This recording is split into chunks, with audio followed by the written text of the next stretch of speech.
mengapa kita harus bersandar kepada Roh Kudus?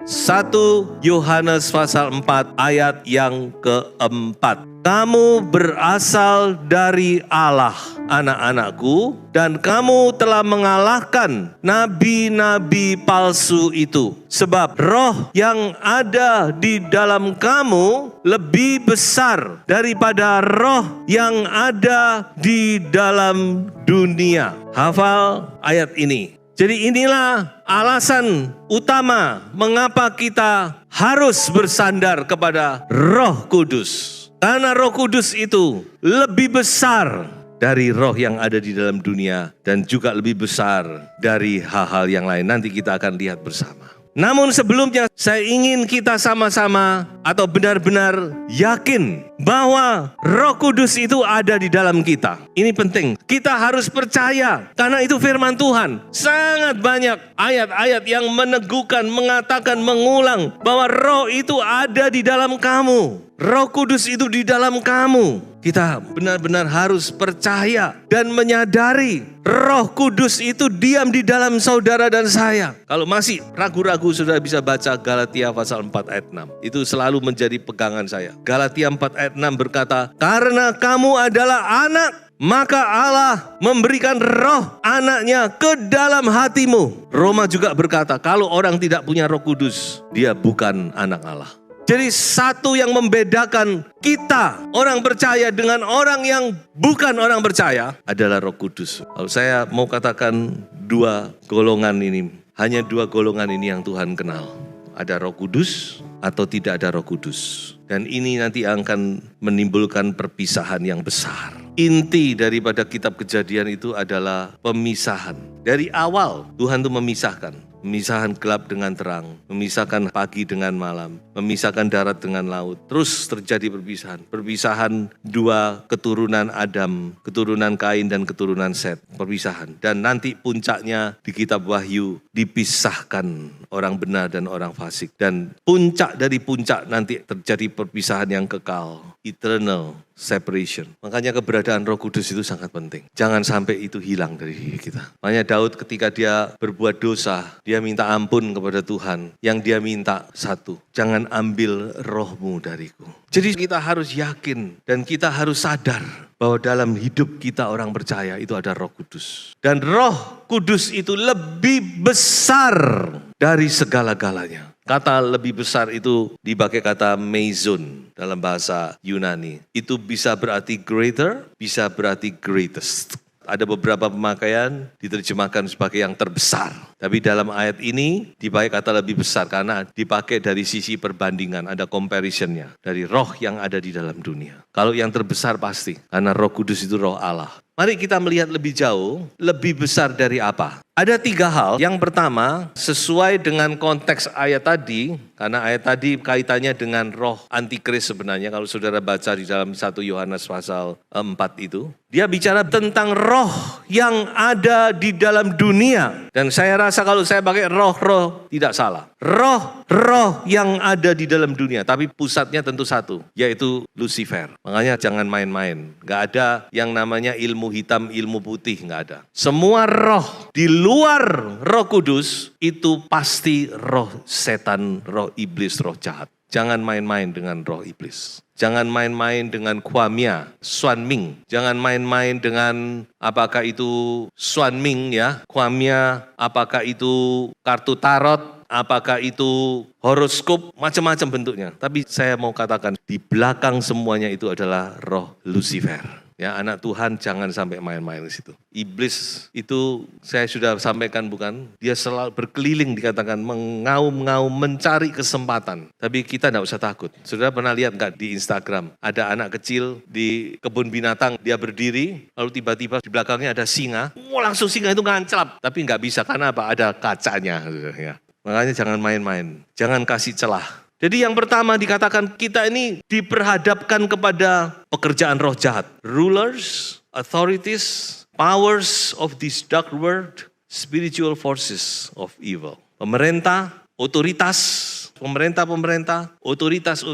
kuasa-kuasa dari dunia yang gelap dan kuasa-kuasa spiritual dari si jahat ini yang ada di sekeliling kita. Yesus sendiri berkata bahwa setan, iblis, kuasa si jahat itu adalah penguasa dunia. Coba saudara dibaca ya. Yohanes 12:31, 14:30, 16:11. 3 kali Tuhan Yesus berkata, iblis itu penguasa dunia. Jadi ini musuh yang berusaha menghancurkan kita, menghancurkan ketenangan kita, menghancurkan kedamaian kita, membuat kita gugur dalam iman, membuat kita lemah, menghancurkan rumah tangga kita, menghancurkan masa depan kita, menghancurkan anak-anak kita, masa depan anak-anak kita, menghancurkan pekerjaan Tuhan. Saya kaget ada 2 hamba Tuhan dari Mega Church di Amerika resign. Yang satu dia pernah melakukan pelecehan seksual 30 tahun yang lalu dikatakan. Dan yang satu seorang gembala yang sudah mengembalakan sidang 50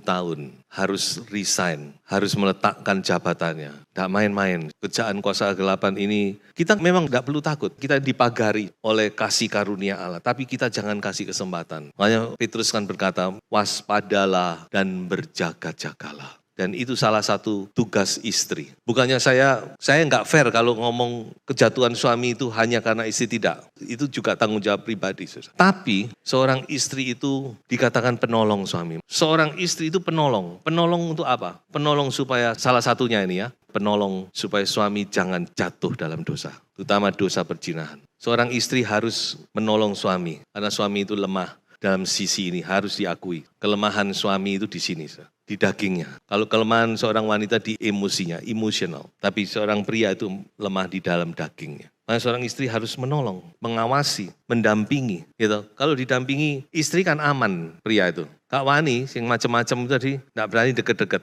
Tapi itu memang kenyataan, harus didampingi. Istri, salah satunya juga istri harus mendampingi atau harus tahu kebutuhan suami, tanda kutip ya. Tahu ya saudara yang saya maksud. Jangan lalu saudara biarkan suami kelaparan, tanda kutip. Kehausan, tanda kutip. Ngerti ya maksud saya ya? Nanti kalau dia lapar dia akan cari makanan di luar. Kalau haus dia akan cari soft drink di luar. Jadi itu salah satu, bukan semuanya. Makanya kita harus waspada dan berjaga-jagalah ya. Tapi kita tidak usah takut. Karena firman Tuhan berkata, roh yang di dalam kita itu lebih besar dari roh yang ada di dalam dunia. Amin. Itu yang pertama. Yang kedua, roh itu lebih besar dari diri kita sendiri. Kalau merenungkan hal ini saya bersyukur. Nyata saya punya penolong yang jauh lebih besar dari diri saya. Tentu kita menyadari keterbatasan kita. Seberapa sih kepintaran kita ini, kekuatan kita. Coba kita menilai sejenak ya. Kehebatan kita ini kalau dihitung dengan prosentasi ya. Ada enggak kehebatan kita dibanding seluruh kehebatan yang di dunia ini? Ada enggak 5%? Kayaknya enggak ada. Yang kita hebat di bidang kita tentunya. Tapi saya bicara global ya, mungkin enggak ada. Kalau ada pun saya beritahu bahwa Allah itu ada di 95% yang kita tidak tahu itu. Bahkan firman Tuhan berkata, yang bodoh dari Allah itu masih jauh lebih hebat daripada yang paling pintar. Yang lemah dari Allah itu jauh lebih kuat daripada manusia yang paling kuat di dunia. Makanya ayat ini mengingatkan kita juga supaya kita sadar dan kita tidak jemawa. Jadi kita bersyukur Allah ada di 95% yang kita tidak tahu, tidak mengerti, yang kita tidak bisa lakukan itu. Dan disitulah Allah mau bekerja. Coba kita lihat ayat selanjutnya ya. Coba kita baca bersama. Apa yang tidak pernah dilihat oleh mata dan tidak pernah didengar oleh telinga dan tidak pernah timbul di dalam hati manusia, semua yang disediakan Allah untuk mereka yang mengasihi Dia. Oh, haleluya. Ada banyak hal yang kita tidak lihat, yang kita tidak dengar, bahkan yang kita tidak sadari, yang tidak pernah muncul dalam pikiran kita. Disitulah Allah akan berkarya, saudara. Inilah orang percaya, inilah karya Roh Kudus. Roh Kudus itu spesialis mengerjakan hal-hal yang di luar pikiran, di luar angan-angan kita, di luar pemikiran kita, yang kita tidak pernah bayangkan semuanya. Bagi mereka yang mengasihi Dia. Kalau kita mengasihi Tuhan, kita akan alami ini. Oleh sebab itu Rasul Paulus dia berkata sebagai berikut, saya bacakan untuk saudara ya. Bagi Dialah yang dapat melakukan jauh lebih banyak daripada yang kita doakan atau pikirkan. Seperti yang ternyata dari kuasa yang bekerja di dalam kita. Dia jauh lebih sanggup dari pikiran kita, bahkan dari doa kita. Oh, inilah Allahku dan Allahmu. Inilah Allah kita yang luar biasa itu. Kadang-kadang kita berdoa sampai di sini Tuhan. Karena kita taunya cuma sampai di sini. Tapi Tuhan bisa melakukan jauh, dikatakan. Far more, far greater. Melebihi apa yang kita doakan, apa yang kita pikirkan. Nah ini, sebab itu kita harus bersandar kepada Roh Kudus. Yang ketiga, Dia lebih besar dari masalah dan tantangan kita. Dia lebih besar, jauh lebih besar dari masalah, persoalan, dan tantangan yang kita hadapi. Di sini saya ambil contoh 12 pengintai, sudah tentu tahu, bilangan 13-14. Mereka diperhadapkan dengan musuh yang memang secara manusia mereka nggak mampu. 10 bangsa Kanaan yang jago berperang, yang liar, yang hidup dari pedang mereka, yang hidup dari panah mereka, yang sudah biasa terlatih berperang. Dan ini mereka sekelompok budak yang baru dilepaskan dari Mesir, yang taunya cuma nukang di peleburan besi dikatakan. Dan sekarang mereka harus merebut tanah Kanaan. Ya memang nggak bisa, nggak mungkin. Kalau secara manusia sudah mungkin lah, nggak mungkin. Tapi bukan masalah itu. Masalahnya itu Tuhan ini serius dengan perkataannya. Bahkan Tuhan ngomong itu disertai sumpah. Aku sumpah loh pada diriku sendiri. Demi diriku sendiri. Aku akan memberikan tanah ini kepada keturunanmu Abraham. And the time is coming. Waktunya tiba sekarang. Tinggal mereka maju bersama dengan Tuhan taat. Tentu karena waktunya, kalau bukan waktu Tuhan ya tidak bisa. Tapi waktunya tiba. Dan Tuhan ngomong maju. Tapi kita tahu mereka tidak mau. Mengapa? Karena mereka tertuju kepada masalah dan tantangan itu. Dan masalah tantangan semakin dilihat akan semakin besar. Sampai mereka berkata, mereka ini kayak raksasa, kami kayak belalang. Ini kan hiperbolik ya. Satu perkataan yang terlalu membesar-besarkan. Masa bandingannya raksasa sama belalang itu kan. Kenapa bisa terjadi demikian? Karena mereka salah memandang. Iman itu fokus. Tapi apa yang dikatakan oleh Kaleb dan Yosua, coba saya tunjukkan ayat ini, saya kutip. Jika Tuhan berkenan kepada kita, maka Ia akan membawa kita masuk ke negeri itu dan akan memberikannya kepada kita. Suatu negeri yang berlimpah-limpah susu dan madunya, hanya janganlah memberontak kepada Tuhan dan janganlah takut kepada bangsa negeri itu, sebab mereka akan kita telan habis. Yang melindungi mereka sudah meninggalkan mereka, sedang Tuhan, sedang Roh Kudus menyertai kita. Janganlah takut kepada mereka. Memang takut ini penyakit semua orang. Makanya Yosua ketika mau melanjutkan pimpinan sebagai pemimpin bangsa Israel, sudah Musa, berkali-kali Tuhan berkata, jangan takut, teguhkan hatimu. Jangan takut, teguhkan hatimu. Kepada nabi-nabi yang ditugaskan untuk menubuat, Yeremia kah, Yehezkiel kah, selalu Tuhan berkata, jangan takut, jangan takut. Nah itulah sebabnya mari kita mau menyadari bahwa roh yang di dalam kita itu jauh lebih besar dari semua masalah dan tantangan kita. Amin.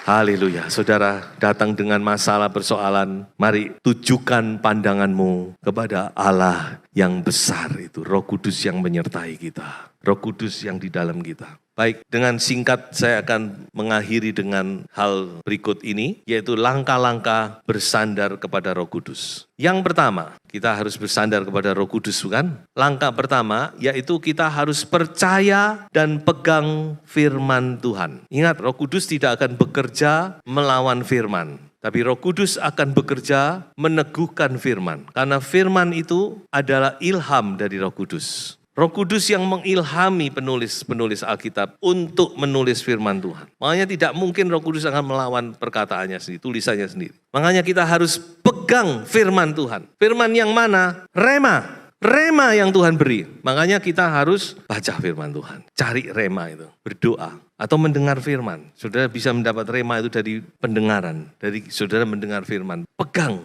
Percaya dan pegang itu. Pegang firman Tuhan. Jangan goyah, pegang. Tuhan tuh senang kalau kita memegang firman-Nya. Nah, kemudian yang kedua adalah berdoa. Berdoalah setiap waktu di dalam roh. Dan berjaga-jagalah di dalam doamu itu dengan permohonan yang tak putus-putusnya untuk segala orang kudus. Mari kita saling mendoakan, saudara. Saya selalu membawa saudara dalam doa. Setiap kali saya berdoa, saya selalu bawa, Tuhan berkati sidang jemaatmu. Tolong sidang jemaat. Dan saya juga mohon dengan segala kerendahan hati, doakan kami hamba-hamba Tuhan. Ya, kami bukan orang super. Kami adalah sama dengan saudara, penuh dengan kelemahan. Lalu dijewit sakit, sama. Hanya saja Tuhan percayakan kami. Berdoa, doa tidak putus-putusnya untuk orang-orang kudus. Berdoalah setiap waktu dalam roh. Mungkin saudara berkata gini, nah kalau Tuhan mau melakukan sesuatu, firman Tuhan berkata Tuhan mau menolong kita, ngapain kita masih harus berdoa? Nah ini, mungkin saudara ada yang berpikir kritis, sudah bertanya, kalau memang itu janji Tuhan, Tuhan kan mau melakukan itu, kenapa kita masih harus berdoa? Nah itu masalah cara kerja Allah. Janji Tuhan pasti, tapi cara kerja Allah tetap melalui doa. Coba saya tunjukkan. Jadi ini salah satu ayat ya, aku Daniel memperhatikan dalam kumpulan kitab, saya yakin ini kitab Yeremia, karena hanya Yeremia yang menubuatkan bahwa bangsa Yahudi akan dibuang ke Babel 70 tahun. Jadi Daniel pun ini seorang pembelajar firman, seorang pembaca firman. Aku Daniel memperhatikan dalam kumpulan kitab jumlah tahun yang menurut firman Tuhan kepada Nabi Yeremia akan berlaku atas timbunan puing Yerusalem, yakni 70 tahun. Itu memang janji Tuhan. Aku akan memulihkan engkau setelah 70 tahun. Janji Tuhan memang betul. Tuhan tidak sembarangan. Tapi, coba saudara lihat. Lalu aku mengarahkan mukaku kepada Tuhan Allah untuk berdoa dan bermohon sambil berpuasa. Walaupun janji Tuhan itu pasti ya dan amin. Tapi dikatakan bahwa doa itu membuka jalan untuk Roh Kudus bekerja. Amin. Jadi Roh Kudus akan bekerja sesuai dengan firman-Nya, tapi perlu doa untuk melapangkan jalan itu. Seperti Yohanes Pembaptis melapangkan jalan untuk Yesus datang. Semua bukit akan ditimbun, semua gunung akan diratakan, jalan yang berkelok-kelok akan diluruskan. Ya, jadi doa itu melapangkan jalan sehingga Allah bisa bekerja melalui doa saudara dan sesuai dengan firman Tuhan. Dan yang ketiga yaitu kita harus bertindak. Bertindak tentu menurut waktu Tuhan dan dengan hikmat ilahi. Kadang-kadang kita sudah percaya, kita sudah berdoa, tapi yang ketiga ini kadang-kadang kita luput.